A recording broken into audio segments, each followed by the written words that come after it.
Hello again, everyone, and thanks so much for joining us for this Monday's edition of Alaska Weather. I'm meteorologist Dave Percy. I'll be hosting today's show. On the first graphic, the hazardous weather graphic, we've got a winter weather advisory out for the Bristol Bay zone here for currently out now, 2 p.m., came out 2 p.m. Monday afternoon and is due to stay out until midnight Monday night, and looking for anywhere from 3 to 6 inches of snow, and some areas, say north of Dillingham, could see up to 9 inches of snow, and with winds gusting to 30 miles an hour, that'll reduce visibilities to less than half a mile at times. Again, this evening until midnight tonight, and then conditions will improve. Both winds will begin to diminish and temperatures will start to warm and mix, and possibly even mixing with rain along the coast after midnight. Moving on to the satellite imagery, here's the system responsible for the winter weather advisory and the snow and blowing snow that's shifting up into Bristol Bay. You can see the back edge of the front here breaking out to possible sunshine there around Sand Point in the Alaska Peninsula. Back into the clouds again with some precipitation over the eastern Aleutians, back on up to the Pribilofs, and then rain across Kodiak Island with that main front moisture spreading northward. Getting in toward the southern Cook Inlet area, and then snow back to the northwest here again across Bristol Bay, and the heaviest amounts again likely over the areas north of Dillingham back toward the Kilburg Mountains. Otherwise, just bands of high clouds coming northward and making for a rather overcast afternoon here for the Kenai Peninsula into northern Cook Inlet and even the Matanuska-Susitna Valley areas. But still pretty good. Cold temperatures up over the northeast interior continue, and variably cloudy but dry conditions across much of the northern interior all the way out to the Arctic coast, and just a few passing clouds over the Panhandle, and those winds continuing to slowly diminish. Nothing like they were early in the weekend there through northern southeast coast, but conditions dry all the way down to Dixon Entrance. And rolling that through again, you can see this south to north flow here, good jet stream pushing this system northward, and the clouds making a really good jog to the north throughout the day today. Again, almost all the way up to Denali Park here, and that'll continue through tonight with the main precipitation producing clouds right through this zone right here will be coming northward as well. So it looks like some shot of snow will be coming across southern Alaska tonight into tomorrow. Otherwise, start out another cold morning over the Copper River Basin, not quite reaching 40 below at Gulkana, but down to about 37, 38 below there. And again, cold, but not quite as cold here through the eastern interior, and much milder temperatures showing up now over the Bristol Bay, Alaska Peninsula areas. Out to the west, not a whole lot going on, kind of a weakening front right through here, keeping it unsettled over the central Aleutians, and then another system, a trough and low pressure center 987 millibar low, keeping showery conditions back to the west there. Main low here lifting northwestward, right up toward the peninsula there. And then the mixture of precipitation, Alaska Peninsula in the form of rain on up to Kodiak Island, that milder southeasterly flow in the form of snow, still getting some northerly winds there in Bristol Bay, and that'll continue the snow through this evening, and again, anywhere from 3 to 6 inches with possible amounts up to 9 inches, and some of that could slip on into the southern Kenai Peninsula as well later on tonight. But otherwise today, just a general increase in the cloud cover here over southern Alaska. Strong high pressure holding up to the northeast from the Yukon right up there to the central Arctic coast, and easterly flow continues off the west coast into the Bering Sea, keeping conditions pretty good in those areas. And then for the forecast for tonight, again, this system advances eastward and northward here with snow coming across south central Alaska, possibly reaching the Susitna Valley and Matanuska Valley as well here, definitely by late tomorrow or late night, early tomorrow morning. It'll be into those areas, but not quite reaching the northern Susitna Valley, or areas from about Cantwell to Denali will stay dry. Just look for an increase in the clouds in those areas. Over the interior, farther to the north, not much change at all. A little breezy here, especially the higher elevations, picking up winds maybe up to 15, possibly gusts to 20 miles an hour, such as Indian Mountain there with a little bit more gradient. And still breezy over toward Delta Junction, and not so much wind now over the southeast coast. In fact, kind of switching around, looks like east-southeasterlies along the coast there as that front approaches. Increasing clouds with increasing chances of precipitation, and could start out as snow in some areas, but along the coast it won't last too long, should change over to rain, but really not expecting too much to reach the coast tonight. And high pressure again still holding up here to the northeast, but kind of sliding off to the east here over western Canada.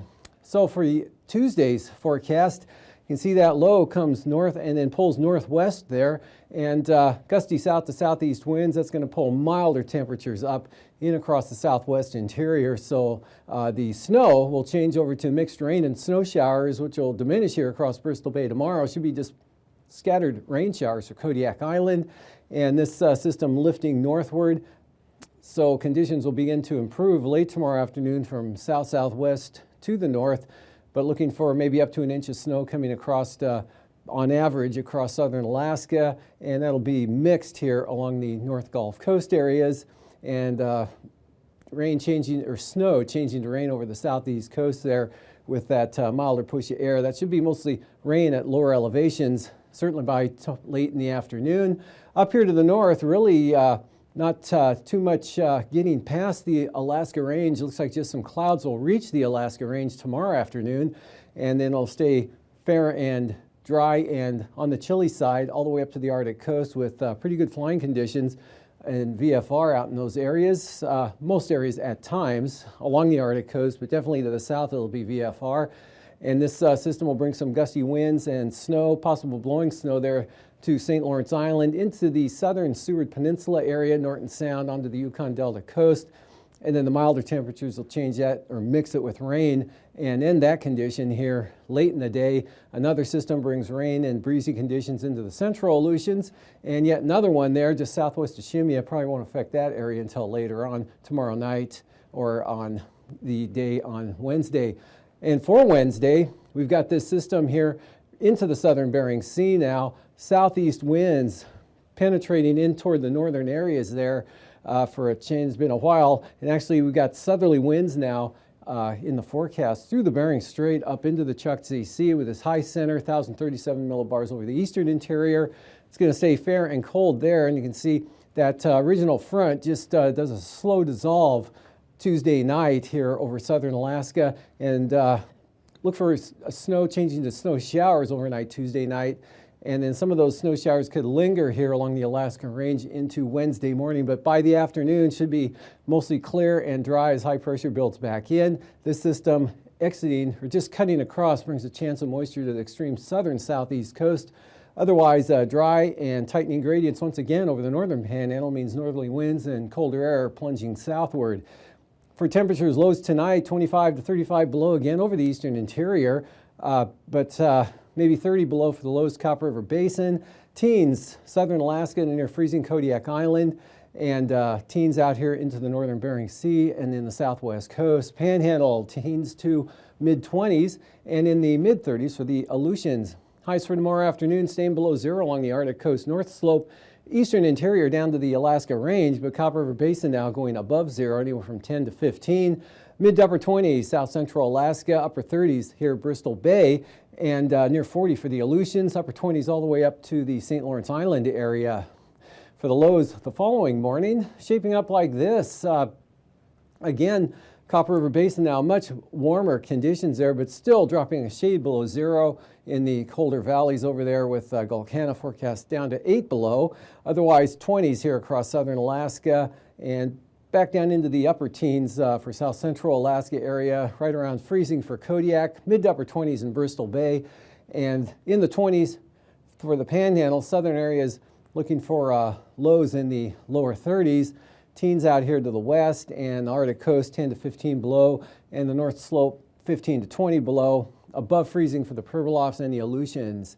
And then the highs for the afternoon, again, staying below zero north of the Alaska Range through the 40-mile country into the central Tanana Valley, about 5 below for the highs to minus 20 over at Fort Yukon, edging above zero for the Arctic coast, and 15 to 20 here over the Northwest Valleys, the Kotzebue Sound area, upper 20s in the Nome area, and lower 30s here along the Yukon-Kuskokwim Delta to mid-30s for Bristol Bay, and out over the Aleutians, looking at right around 40 for your highs. And now, aviation weather around Alaska. Moving on to flying weather, we have a swath of IFR here right across the Bering Sea into the southwest coast and inland here all the way up to the Alaska Range, southern Kuskokwim Valley. A little bit of a break there on the lee side of the mountains and back into the IFR, southern Cook Inlet, down to Fognak Island, southern Kenai Peninsula, and then angling southeastward there off of the Panhandle with marginal VFR right up to the coastline from roughly Mount Edgecombe or Sitka on down to the Queen Charlotte's, VFR over the inside waters, VFR over the interior, IFR Central Arctic Coast. And for Tuesday afternoon, that shifts eastward a little bit there and expands on down to roughly Prudhoe Bay or Dead Horse. But just south of that, VFR across the interior all the way down to the northern Copper River Basin south of the Alaska Range. But this moisture is slowly, gradually increasing, so widespread IFR just to the south of the Alaska Range there are the passes, all the way down into the Gulf of Alaska, and a band of IFR, pretty narrow, right along the southeast coast. Otherwise, conditions, ceilings visibility is coming down throughout the day across much of the southeast coast. Marginal VFR, Kodiak Island, IFR, Susitna Valley, Susitna and Manuska Valleys, and then kind of breaking up here but holding together out over the Bering Sea, marginal VFR down to the south.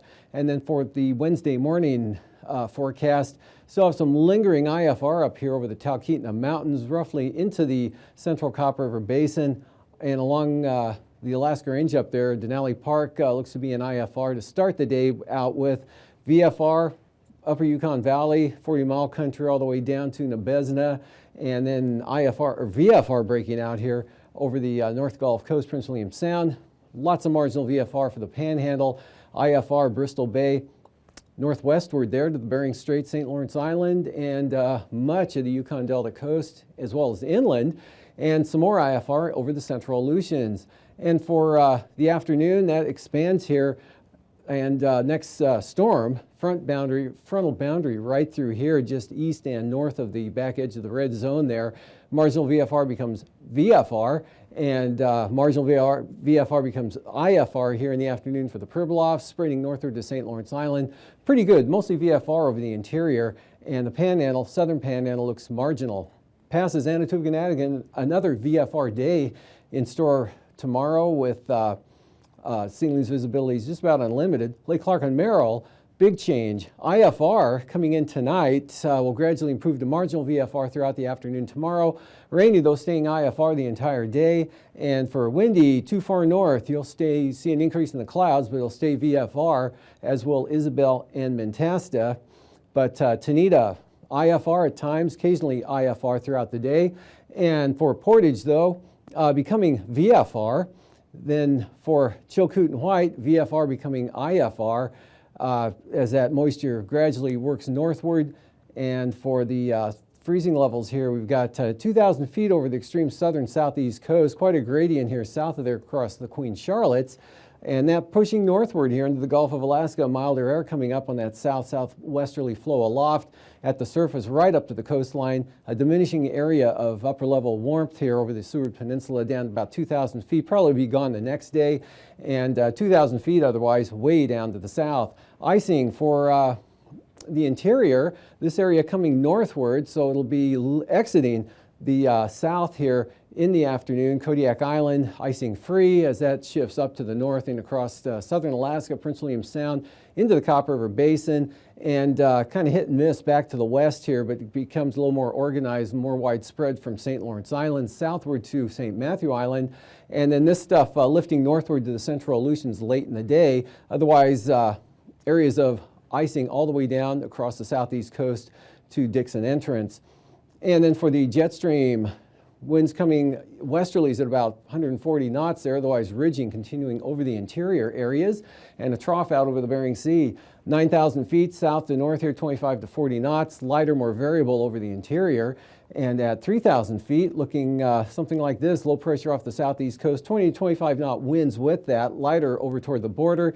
Southeast, 20 to 30 knots over the interior, southerlies up to 35 over the southwest interior, and 20 to 25 for the Alaska Peninsula. Turbulence-wise, moderate chop, Alaska Peninsula, and from the Yakutat area, or Cordova, west of Yakutat, southern Alaska, and also up here over the northwest interior as well. Looks pretty turbulent with smoother conditions off to the east.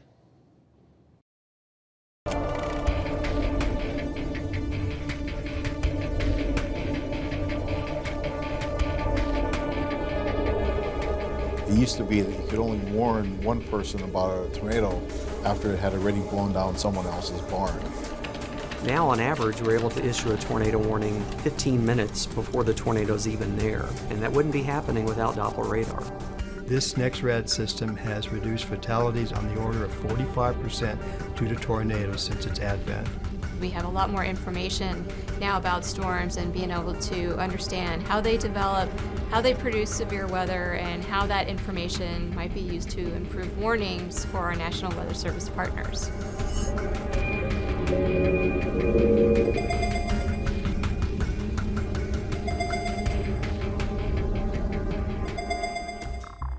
The lab is unique in that we serve the nation by supporting the National Weather Service in its mission to protect lives and safe property by improving the accuracy and the lead time of severe weather warnings. We have a legacy of radar research and converting existing technology from military to weather purposes. A recycled Doppler radar led to the development of NexRad, installed nationwide in the early 90s. It allowed forecasters to see storms like never before. Not only did we help bring that technology to the National Weather Service and to help protect lives and property, but we have continued to upgrade that technology, keep it relevant, and keep it state-of-the-art. Recently, a major upgrade was added.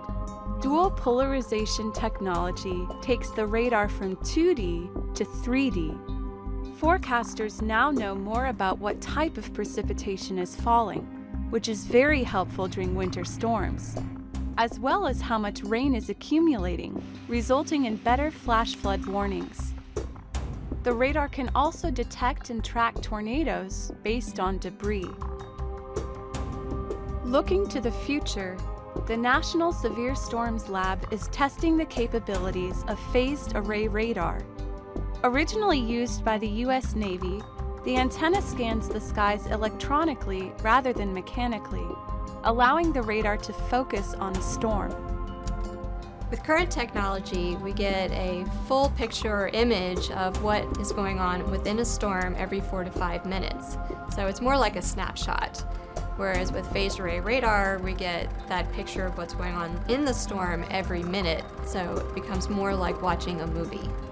So we can do adaptive, rapid scanning on the storms that matter most, being able to provide the information that's most relevant when and where it's happening. Another advantage of phased array radar is its multifunction capability, providing weather and air traffic information simultaneously. Number one, it is a system that promises to replace and expand upon the existing weather surveillance radars. Secondly, to replace aging air traffic surveillance radars. And number three, it offers a potential application to meet Department of Homeland Security and defense requirements for identifying and tracking non-cooperative aircraft. With the replacement of all these various radars with a single system, the American taxpayer could realize substantial savings in cost. You have a lot fewer radars to maintain, and the electronic capability of this also reduces maintenance costs because you do not have moving parts. Not too long ago, the ability to predict severe weather was thought to be impossible. During the past several decades, research conducted at the National Severe Storms Lab has developed life-saving tools like Doppler radar. We've progressed from no warning of threatening weather to about a 15-minute lead time, and current research promises to extend that much further. Our knowledge of severe storms and how they behave, and our use and ability to use the Doppler radar technology is in a lot of cases a direct result of that close working relationship, that research to operations component that we get between the National Severe Storms Laboratory and a forecast office. That history and understanding of how these data can be used by our users and doing the research to help advance the use of radar technology, really it's what we live for, it's in our lifeblood, it's in our history.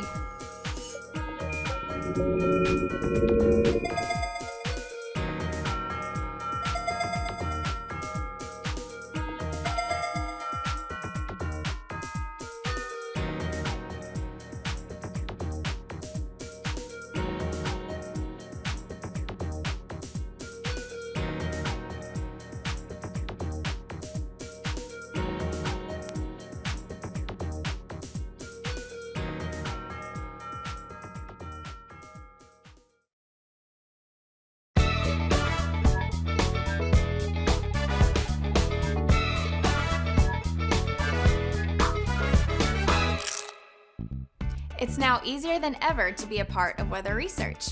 We just launched the M-Ping app for both iPhone and Android users, and it's totally free. Ping, which stands for Precipitation Identification Near the Ground, is a research project by the NOAA National Severe Storms Lab and the University of Oklahoma. With the mobile app, you can send us your weather observations on the go. Are snowflakes falling on your head? Is hail hitting your car? Just select what type of precipitation is falling and press submit. It's that easy. It takes about 5 seconds and it's anonymous. Reports can then be viewed online. Our scientists will compare your report with what the radar has detected.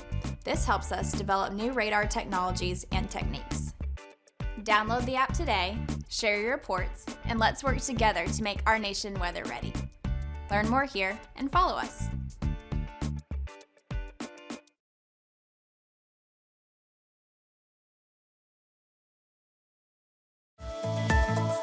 And now, marine weather around Alaska.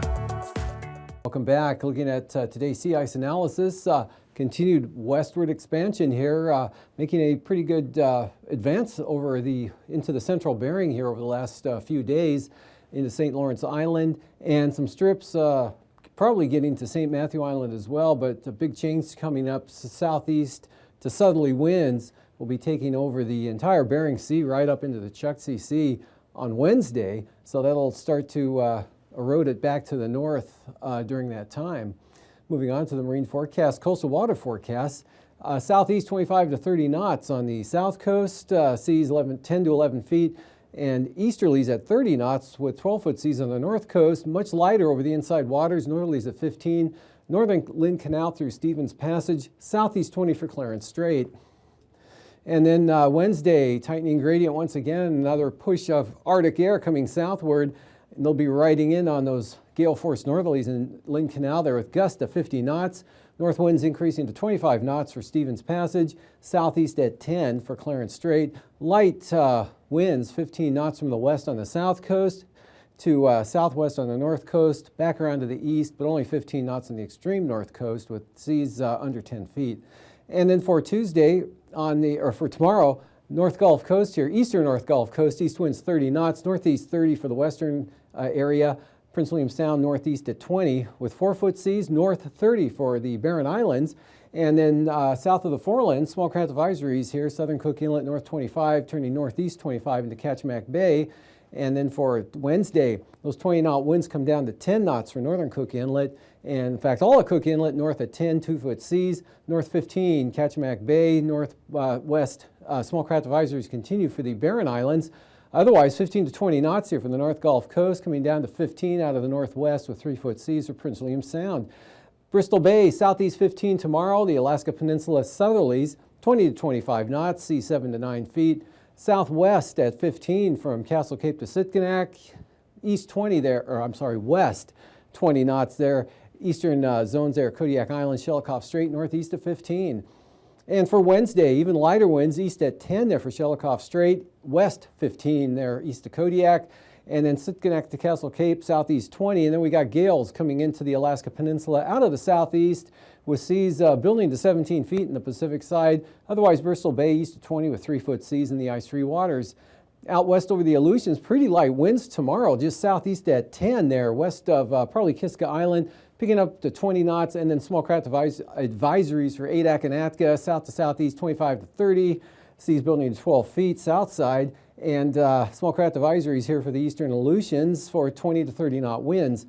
And then for the outlook on Wednesday, gales for sure here coming into the Fox Islands, south to southeast 35 to 40, coming down to 25 knots in the central Aleutians, swinging around to the west-northwest at 20 to 25 there out over the western zones of seas 10 to 12 feet. Southwest coast, south of Nunivak Island, southerlies tomorrow 25 knots, east 25 north of the island, and that drops off a little bit as it gets out towards St. Matthew Island. Pribilof south 20, 8-foot seas, easterlies Norton Sound and St. Lawrence Island, brisk wind advisories there. And then for Wednesday, east-southeast 20 to 25 in those areas. A good stiff southeast 30-knot wind for the southwest coast. Gales for the Pribilof, southeast 40 knots, east increasing to 35 knots for St. Matthew Island. Eastern Beaufort Sea coast, all winds up there out of the east, 20 knots, eastern and central coast, coming up to 30 knots. Brisk wind advisories on the west side, coming down Cape from Cape Beaufort to Cape Thompson, 15-knot winds, and then back into the brisk wind advisories from Cape Thompson to Wales. And then southeast 30, a little bit of an increase here on the day Wednesday, 25-knot winds up to Cape Beaufort, western coast south 15, and then kind of a variable south to southeast or west 10 to 15-knot wind for the central and east side. For tonight, again, winter weather advisory for snow and blowing snow for Bristol Bay, 3 to 6 inches, maybe up to 9 north of Dillingham. That's out until midnight, then milder air will come northward and start to shut that down as the moisture shifts up into the Yukon-Kuskokwim Delta. Snow comes into southern Alaska. Rain starts to approach, or rain and snow, or some kind of a mix. Precipitation approaches the panhandle that will look for a rise in temperatures throughout the day, a warming trend there for the southeast coast, wetter conditions, snow over southern Alaska, and fair and cold up over the northern interior. And high pressure builds right back in the next day for dry weather, keeping this system out to the west. These forecasts are for planning purposes only. Call 1-800-WX-BRIEF for a formal pre-flight briefing. Always file a flight plan before you go flying. The U.S. Coast Guard Auxiliary urges you to leave a float plan with a friend or the harbor master before you go boating.